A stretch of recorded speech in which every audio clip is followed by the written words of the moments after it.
spotlights are on this morning. It's waking me up. So today is May 4th. Is it? Yeah? That means your birthday's coming up for Clay Manning. That's awesome. And your mom's birthday and Mother's Day is coming up. And I see some people with special shirts on today because May 4th is Connor. What is May 4th? What does your shirt say? It's Baby Yoda. That's a hint. May 4th. Philip Mazza, you're like, what? May the 4th be with you. Yes, how many of you are Star Wars fans? Yeah, good stuff, right? Are you going to watch Star Wars tonight just to celebrate Star Wars? Maybe save it for the weekend. Fun stuff. Good, enjoy. I have the Star Wars theme going through my head. So it's May 4th, and that means it's also whose special birthday? Mr. McManus. Mr. McManus got a haircut for his birthday. Where are you? I can't see because of the spotlights.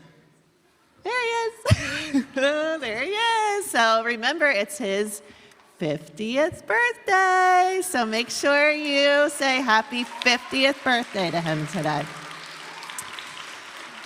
I want to thank our lovely singers. Where are Reese and Lila Collingwood? Good job, you guys. And yeah, stand up. You were awesome. It's one of my favorite songs. Such a fun song to sing. Does anybody else sing that in the car? I loved about that. Miss Naboski, I saw your hand. Yeah. Thank you. I know you were missing some cohorts who were going to be singing with you this morning. Didn't you? Yeah. So you pulled it together and rocked it. Good job. So, oh my gosh, it's been such a fun week, you guys, with this being Teacher Appreciation Week. I don't know about you, but when I came down the driveway on Monday and I saw the We Love Our Teachers, did you all see that when you came down the driveway? It just made us all remember, like, oh my gosh, this is such a special week for our teachers.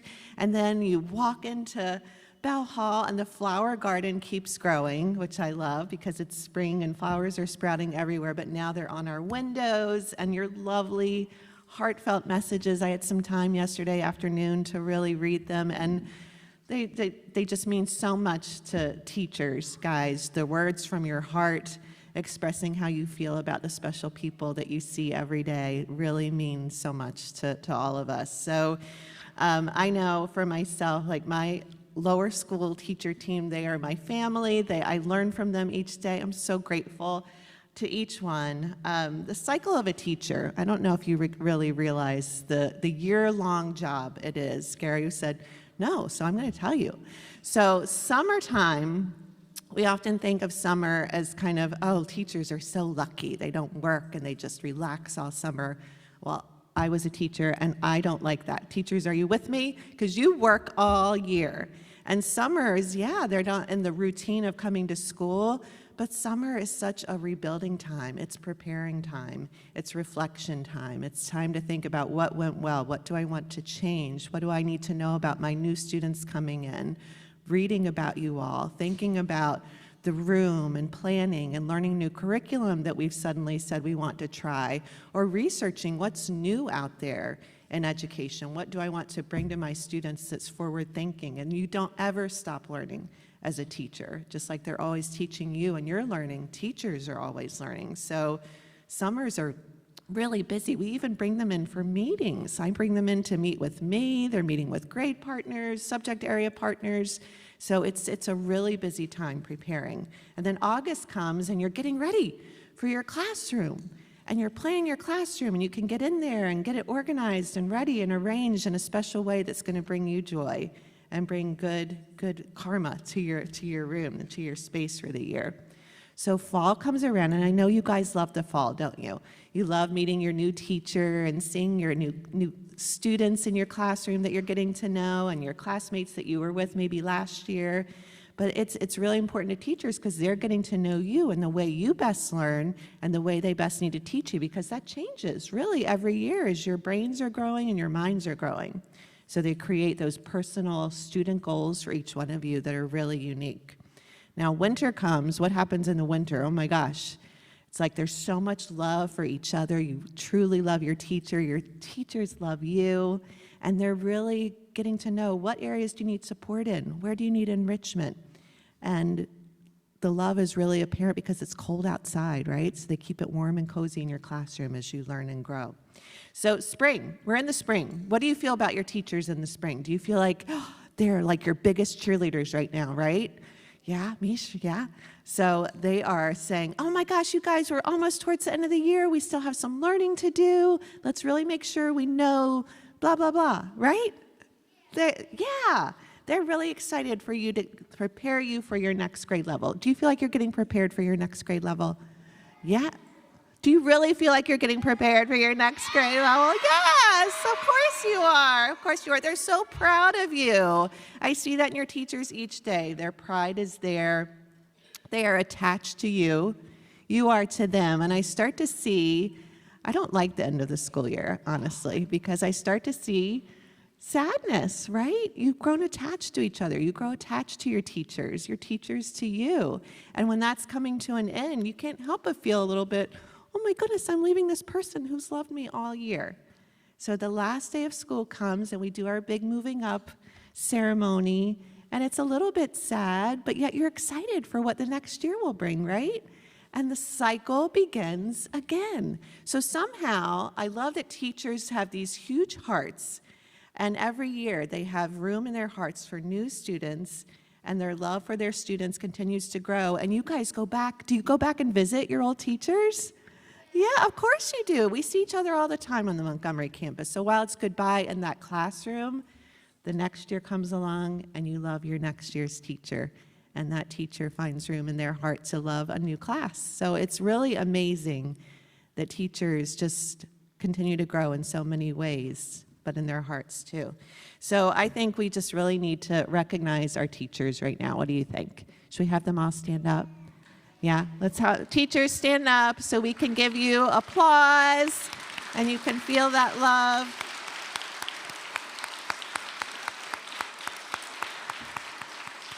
Our Monty teachers are only at Montgomery, right? They are so special. And Miss Nabalski, can I share what you shared with me this morning? So this is Miss Nabalski's first year at Montgomery, and she came in this morning, she's like, who do I need to thank? Because I've never felt so special. The week has just been amazing, and it's only Wednesday. We still have Thursday, and Friday we're welcoming our grandfriends, of course, but I agree with you. Our parents really go all out to make this group of amazing people just feel so special, and I can't thank parents enough. And I know you're in the back here. Thank you. Applause to you all, Mrs. Diaz and all of her volunteers. Mrs. Diaz is the president of our MSCA, and she is really busy in organizing this week and organizing all the parents and the love that comes through every day in the faculty room. You're creating some amazing spread. I know I've seen Mrs. Vaverka hanging up all the flowers, so really amazing love that we're feeling from the parents. So thank you very much, parents. Okay, do I have anything else? Grandfriends Day on Friday. How many of you are bringing a grandfriend, grandparent, or special friend? Can't wait to meet them all. We're going to have a lot of fun with our special visitors on campus. Let's make sure we take good care of the people in your care for that day, right? Stay with them, make sure they're feeling the Montgomery spirit and the love that we all have for our community. So today we have a special chapel, guys. Sitting over here is Mr. King. Do you guys know Mr. King? You're going to get to know him. Yeah, some of you have, raise your hand if you have lunch with Mr. King. Some of you have him at your lunch table in the K-2 lunch, so we love that. Mr. King is our Director of Finance and Operations. So that's a really important job here at Montgomery School, let me tell you. Oh my goodness. He is amazing how he thinks of you guys, the students, and constantly the teachers, and thinking what's best for our school, and making things not only just run well, but making sure that everybody feels so supported and loved here at the school. So we really appreciate that about Mr. King. He loves to travel. He's a world traveler. If you ever want to plan a vacation, ask him where you should go, because he can give you good advice. He's a runner. He loves to run. Do any of you love to run? I never understand you people who love to run. because I can walk, but I'm not a good runner. So I love that you guys like to run. So talk to Mr. King about running. Mr. McManus is like a pro of like metaphors. So when we were talking about Mr. King this morning, he said it's pretty amazing that he has that spirit of a runner in all he does. I love this because all runners have big goals, right? You always have the end in mind, and you put in your time and your really hard work, and you accomplish that goal, and then you move on to the next goal. And I love that Mr. King really applies that to his work here at the school too. We see that every day, Mr. King. He's inquisitive. He loves to help. When an admin team member says, oh my gosh, I can't get out to greet today, can anybody come? Mr. King is always the first. He beats us all to it because he's just so anxious and wants to help. He's funny.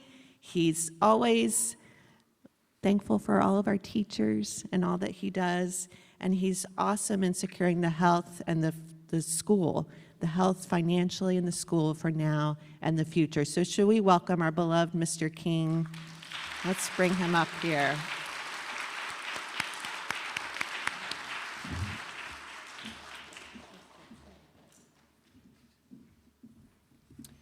Thank you, Mrs. Murata, and good morning, Lower School.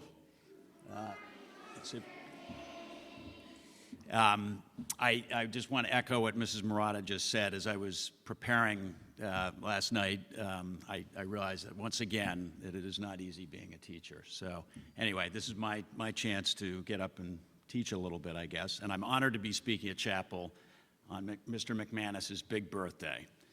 But I'm happy that Miss Wendy already kicked off the celebration last Friday because I wouldn't want to be sliding around here on the bubbles right now. I hope you all noticed the cows out front when you came in this morning, and we'll all have to help Mr. McManus celebrate all day until it's time to go home. I'm also glad I heard Miss Wendy talk about the reintroduction of wolves at Yellowstone National Park and the positive impact that has had on other animals and plants there. Because my topic this morning is about some amazing insects that have also been threatened and their contribution to our environment, not to mention their beauty. They are monarch butterflies. How many of you recognize them? Excellent. All right. Not today, unfortunately. They're not outside today. I wanted to talk about monarch butterflies for a couple of reasons. First, because when this chapel was first scheduled, and we were only doing chapels one grade at a time, it was going to be a first grade chapel. And I understand that the first graders do a project on the life cycle of butterflies, although I think it's a different species called the painted lady. I hope that's the case this year. But I also have a personal interest in monarch butterflies. A few years ago, my wife and I were lucky enough to travel to the place in central Mexico where they gather by the millions and billions and spend the winter when it's too cold for them to survive here. We may not see monarchs back in this area until another 2 or 3 months from now, but they're already starting to make their way back north from their winter home. And when they get here, they'll only stick around for another 2 or 3 months after that before it's time to head south again. Because monarchs are one of the few types of butterflies that actually migrate like birds. Do you know what migration is? All right, travel. We'll talk some more about monarch migration, but first, a few fun facts about them. So as the first graders are learning, there's whoop, I see, okay. So like bees, butterflies are pollinators. Do you know what pollinators do? What do? They move pollen between plants, and by doing that, they ensure that the plants can grow fruits and vegetables that feed us and other species, and produce seeds that allow new plants to grow. And they also undergo what is called metamorphosis. They go through a series of stages, as the first graders are seeing. I gather they're in stage 2, which I guess is maybe the larva stage. So they've hatched from their eggs. They're now caterpillars. And then after a couple weeks, they will develop a cocoon. And then after a couple weeks in that, they emerge as butterflies. Very cool. Not unique to monarchs, but monarchs are somewhat unique in that they do this 4 times in a year. So we'll talk a little more about that as well. So first, do you know what monarchs are after, before they become butterflies? Got to point it in the right direction. Sorry, this is a monarch, obviously an adult monarch butterfly near its host plant. Do you know what plant that is? Go ahead. You have a question. So you with your hand up. Did you want a question? No? A comment? All right. Anyway, so this is milkweed. This is a critical plant for the monarch butterfly. The adult butterflies lay their eggs on the milkweed because when the eggs hatch and become caterpillars, the caterpillars eat milkweed like you wouldn't believe. It is a critical food source for them. It happens also that milkweed contains a substance that is poisonous to other animals and actually stays in the monarch's body after it becomes a butterfly. So birds and other potential predators have learned to stay away from these guys, to stay away from the brightly colored monarch caterpillars and butterflies. It's a survival thing for them. So as I mentioned, there are at least 4 generations of monarchs every year. The first few generations, as you saw from the previous slide, only live about 6 or 8 weeks between the time eggs are laid that then hatch into larvae or caterpillars and then become butterflies which lay their own eggs. The first generation, and this is where we start to get into migration a little bit, hatches from eggs that are laid in the spring in the southern U.S.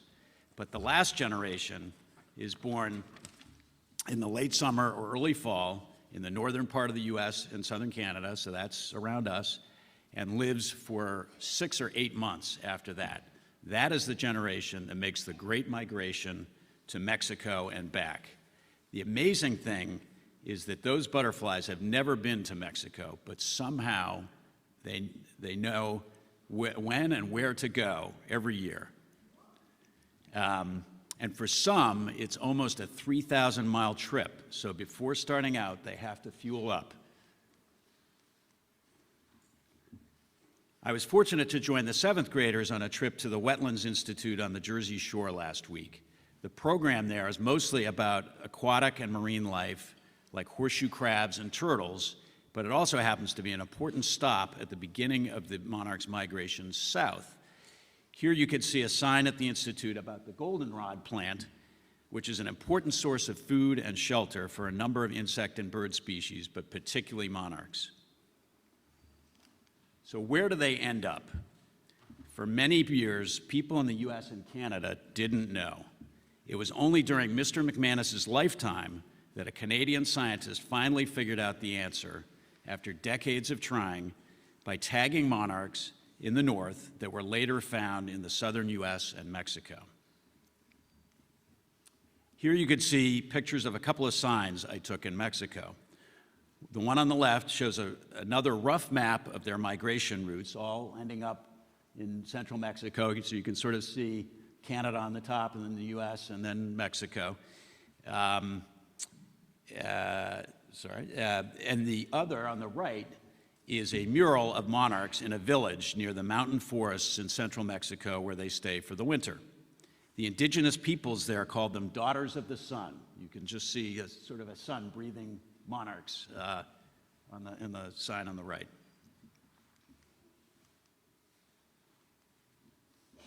All right, Mr. Weinstein, maybe you can give me a little advance there. Thank you. Oops, one. Slight technical difficulty. There we go. Okay. In the forest, monarchs rest on certain trees, especially the oyamel fir. So you can see the clumps of monarchs in both of these pictures. Those look like leaves, but they're actually butterflies. These trees can be found at altitudes of 8,000 feet or higher and live in a cool, moist climate of 40 to 60 degrees. Like Goldilocks porridge, not too cold, but not too warm either. But when I was there in late January a few years ago, it was cold enough that there was frost on the grass, like here in Chester Springs some mornings. And the air was thin because of the altitude. I actually had to have extra oxygen one time. But don't forget the sunscreen because the sun is still pretty strong. At night and early in the morning, the monarchs clump together for warmth. But as the sun warms up, they start to move around.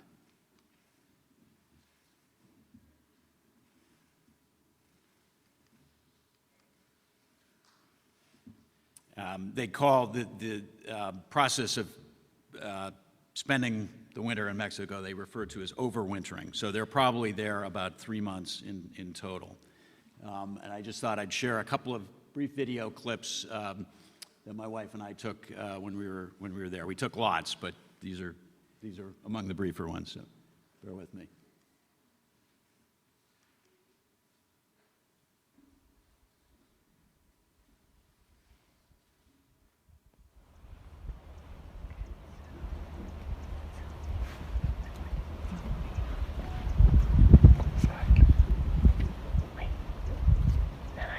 Some of that noise was wings, but some was actually breathing, human breathing too.